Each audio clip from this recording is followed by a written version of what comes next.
मित्रों, मासिक धर्म प्रति एक स्त्री को हर महीने आता है। तो आज के इस वीडियो में मैं आपको बताऊंगा कि मासिक धर्म के दौरान स्त्रियों को कौन से कार्य नहीं करने चाहिए। स्त्रियों को किस श्राप की वजह से मासिक धर्म की पीड़ा होती है। इस विश्व जगत में जितने लोग हैं उनके अपने अपने विचार हैं। जब स्त्रियों को मासिक पीड़ा होती है तो कुछ लोग स्त्रियों को अछूत समझने लगते हैं। मित्रों, मैं आपको एक कथा के माध्यम से बताऊंगा कि स्त्री को मासिक पीड़ा क्यों होती है। मित्रों, एक बार देवी लक्ष्मी भगवान विष्णु से पूछती हैं, हे प्रभु, आज मेरे मन में एक प्रश्न को लेकर शंका उत्पन्न हो रही है। हे नाथ, इस विश्व जगत में केवल आप ही मेरे मन में उठ रही मेरी इस शंका का समाधान कर सकते हैं। माता लक्ष्मी की बात सुनते ही भगवान विष्णु ने कहा कि हे प्रिय, तुम्हारे मन में जो भी प्रश्न है जिसकी वजह से तुमको शंका हो रही है वह तुम निसंकोच होकर पूछो। मैं तुम्हारे मन में उठ रही सभी शंकाओं का समाधान अवश्य करूंगा। तब माता लक्ष्मी जी कहती हैं, हे नाथ, वह कौन सा श्राप है जिसके कारण स्त्रियों को मासिक धर्म की पीड़ा सहन करनी पड़ती है। माता लक्ष्मी ने अपना दूसरा प्रश्न पूछते हुए कहा कि मेरा दूसरा प्रश्न यह है कि प्रभु, एक रजस्वला स्त्री को कौन से कार्य नहीं करने चाहिए जिससे वह अपने ऊपर लगने वाले पाप से बच सके। तब भगवान विष्णु कहते हैं, हे देवी लक्ष्मी, तुमने संपूर्ण मानव जाति के कल्याण हेतु अत्यंत उत्तम प्रश्न किया है। हे देवी लक्ष्मी, मैं तुम्हारे इन सभी प्रश्नों का उत्तर तुम्हें सुखदेव नामक एक पुरुष के जीवन में हुई घटनाओं के माध्यम से दूंगा, जिससे तुम्हें तुम्हारे प्रश्नों का उत्तर इस कथा के माध्यम से प्राप्त हो जाएगा। यह कथा इतनी पावन है कि इस कथा के श्रवण करने मात्र से ही समस्त मनुष्यों के समस्त पापों का नाश हो जाता है। जो भी गृहस्थ जीवन में है वह पति पत्नी इस कथा को ध्यानपूर्वक सुनते हैं तो उन्हें सुख और सौभाग्य की प्राप्ति होती है। इसीलिए हे देवी लक्ष्मी, मैं जो कथा आपको सुनाने जा रहा हूँ, आप भी इस कथा को ध्यानपूर्वक पूरा अंत तक अवश्य सुनना। अब देवी लक्ष्मी कहती हैं, हे नाथ, ये सुखदेव कौन थे और उनके जीवन में कौन घटनाएं हुई थीं।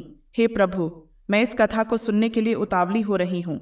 कृपया आप इस कथा को मुझे सुनाइए। मैं इसे ध्यानपूर्वक पूरा अवश्य सुनूंगी और संपूर्ण विश्व जगत में विख्यात भी करूंगी। तब भगवान विष्णु कथा सुनाना आरंभ करते हैं और कहते हैं कि हे देवी लक्ष्मी, पूर्व काल की बात है। निर्मल देश में एक अत्यंत शोभायमान नगरी थी। उस नगरी में सुखदेव नाम के एक ब्राह्मण रहा करते थे। सुखदेव को समस्त वेदों और शास्त्रों का ज्ञान था। वह एक तेजवान और परम बुद्धिमान, गुणवान तथा धर्म के मार्ग में खुद की आहुति दे देने वाला एक ब्राह्मण था।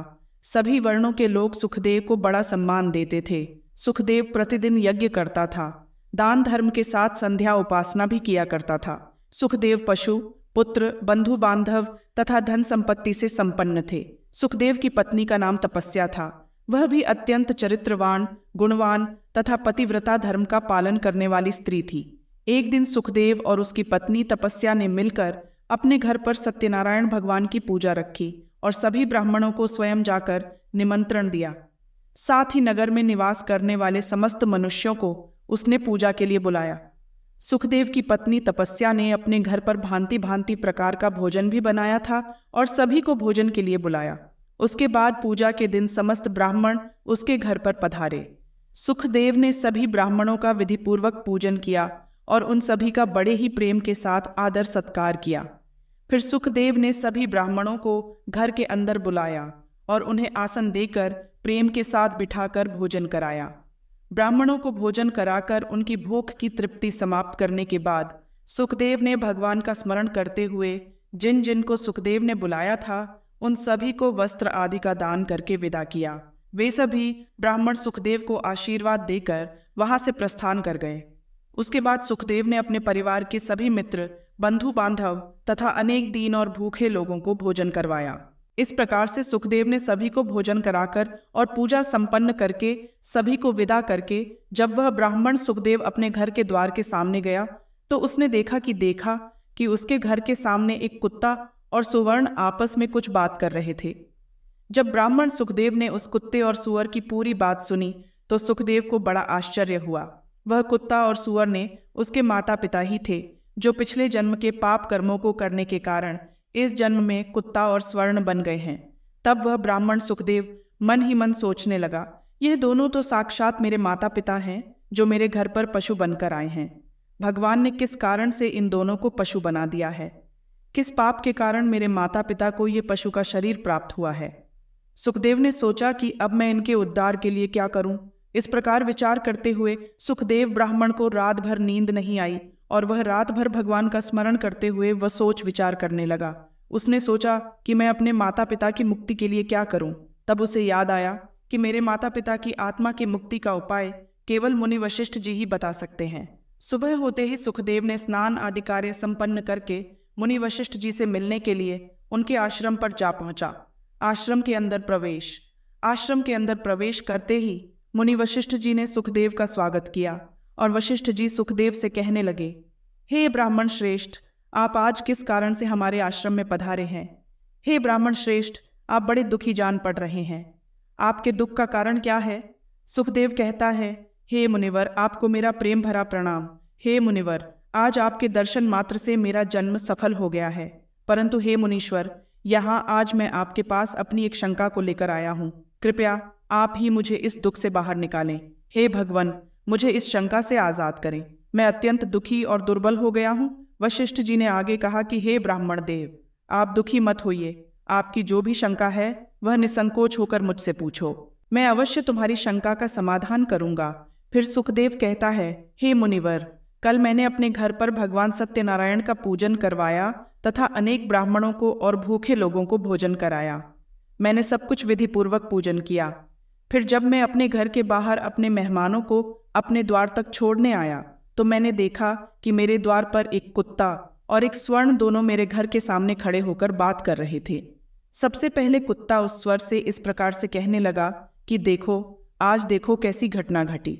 हमारे पुत्र के घर में ब्राह्मणों के भोजन के लिए जो दूध रखा था, एक सांप ने उस दूध के बर्तन में अपना विष उगल दिया था, जिसे देखकर मुझे बड़ी चिंता होने लगी, क्योंकि उसी दूध से भोजन बनने वाला था। अगर मेरे पुत्र के घर पर उस विषैले दूध से कुछ बनाया जाता और सभी लोग उस दूध को खा लेते तो उन सब की मृत्यु हो जाती। इसीलिए मैंने उस बर्तन में से सारा दूध पी लिया। लेकिन जब मेरी बहू की दृष्टि मुझ पर पड़ी तब उसने मुझे डंडों से खूब पीटा, जिससे मेरे शरीर का अंग भंग हो गया। अब मुझे बहुत पीड़ा हो रही है और इसी वजह से मैं लड़खड़ाते हुए चल रहा हूँ। मुझसे यह पीड़ा सहन नहीं हो रही है।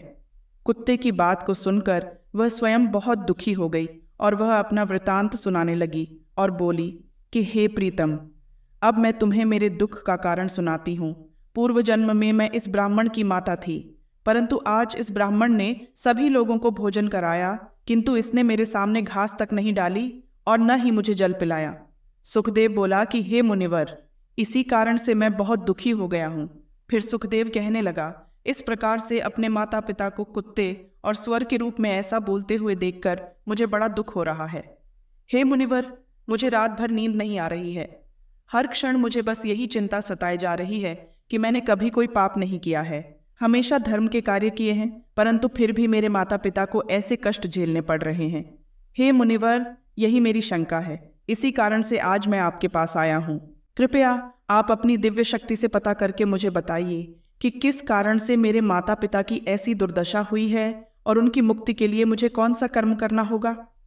तब मुनि वशिष्ठ जी ने ध्यान लगाते हुए वह सब कुछ देख लिया और उस ब्राह्मण सुखदेव के माता पिता के पूर्व जन्म के कर्मों के बारे में सुखदेव से कहने लगते हैं, हे ब्राह्मण सुखदेव, तुम्हारे माता पिता ने पिछले जन्म में घोर पाप किया है। उसी पाप कर्मों के कारण आज उनकी ऐसी दुर्दशा हुई है।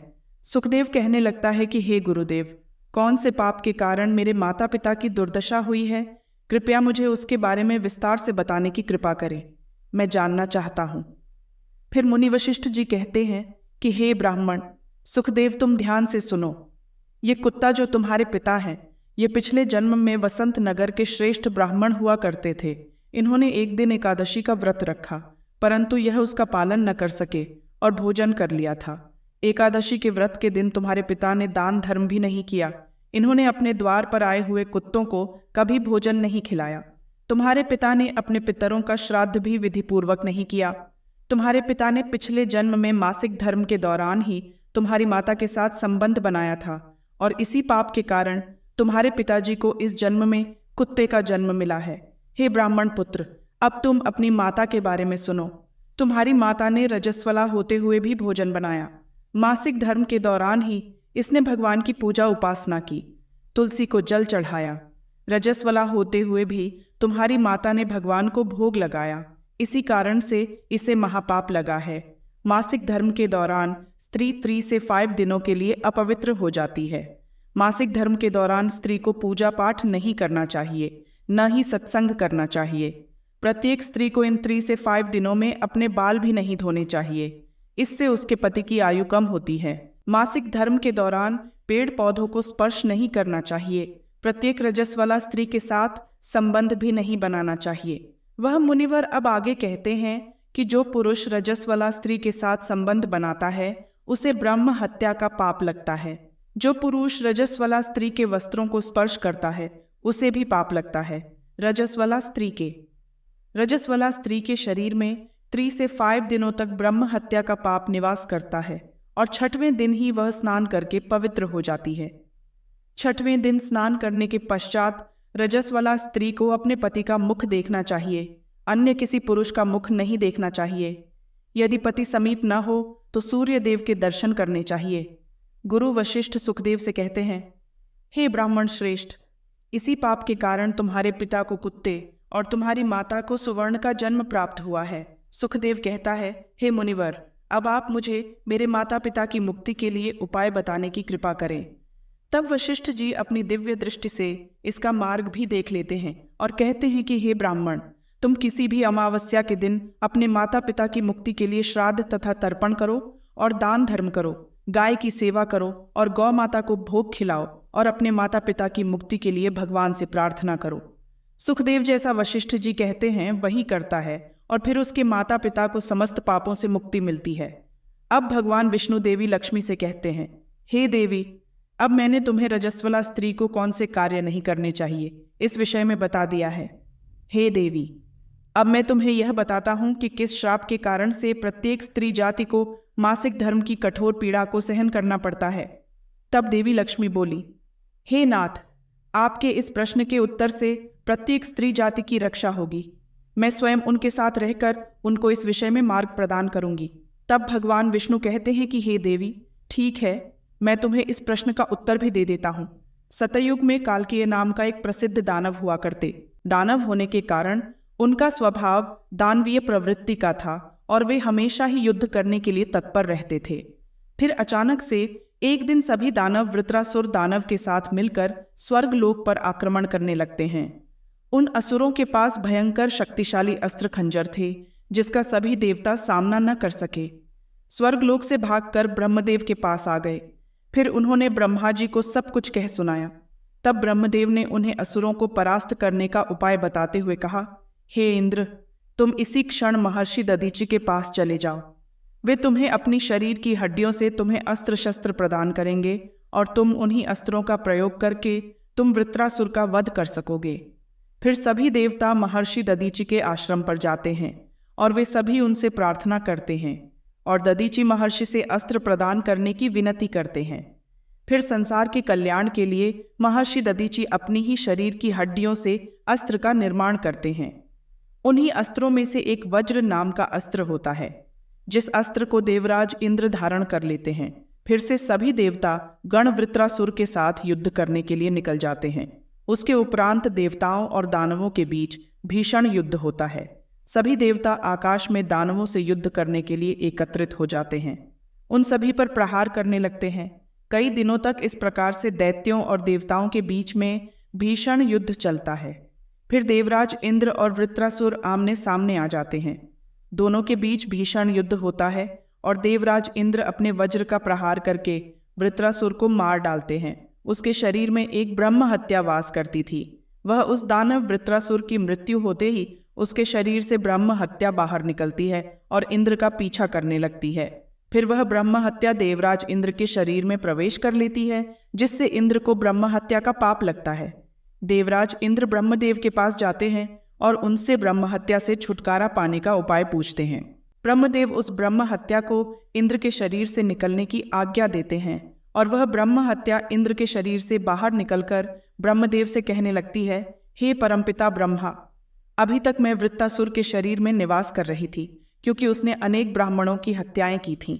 जब इंद्र ने वृत्तासुर की हत्या की तो मैं इंद्र के शरीर में वास करने लगी। अब आप ही मुझे कोई उचित स्थान दीजिए जहां पर मैं रह सकूं। फिर ब्रह्मदेव कहते हैं, हे ब्रह्म हत्या, मैं तुम्हें उचित स्थान देता हूँ। ब्रह्मदेव ने ब्रह्म हत्या के 4 भाग कर दिए और कहा, हे ब्रह्म हत्या, तुम्हारा 1/4 भाग अग्नि के भीतर रहेगा, क्योंकि जो भी मनुष्य अग्नि को आहुति नहीं देगा तुम उसके शरीर में प्रवेश कर लेना। ब्रह्मदेव ने फिर कहा कि तुम्हारा दूसरा 1/4 भाग जल के भीतर रहेगा। जो भी जल में ठोकेगा अथवा जल में मलमूत्र का त्याग करेगा तुम उसके शरीर में प्रवेश करोगी। फिर तीसरा 1/4 भाग पेड़ पौधों और वृक्षों के भीतर रहेगा। जो भी मनुष्य अकारण ही वृक्षों को काटेगा उसे भी ब्रह्म हत्या का पाप लगेगा।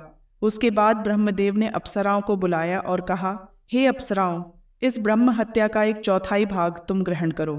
फिर अप्सराएं कहने लगी, हे प्रभु, अगर आपकी यही आज्ञा है तो हम इसे आपकी आज्ञा से हम ग्रहण करने के लिए तैयार हैं, किंतु हमें भी इससे मुक्ति का कोई उपाय बताइए। फिर ब्रह्मदेव कहने लगे कि हे अप्सराओं, जो भी पुरुष रजस्वला स्त्री के साथ संबंध बनाएगा उसके अंदर यह ब्रह्म हत्या प्रवेश कर जाएगी। इस प्रकार से ब्रह्म हत्या के 4 भाग हुए, एक अग्नि में, दूसरा जल में, तीसरा वृक्षों में और चौथा स्त्रियों के अंदर प्रवेश कर गया। उसी ब्रह्म हत्या के भाग के कारण स्त्रियों को मासिक धर्म आता है।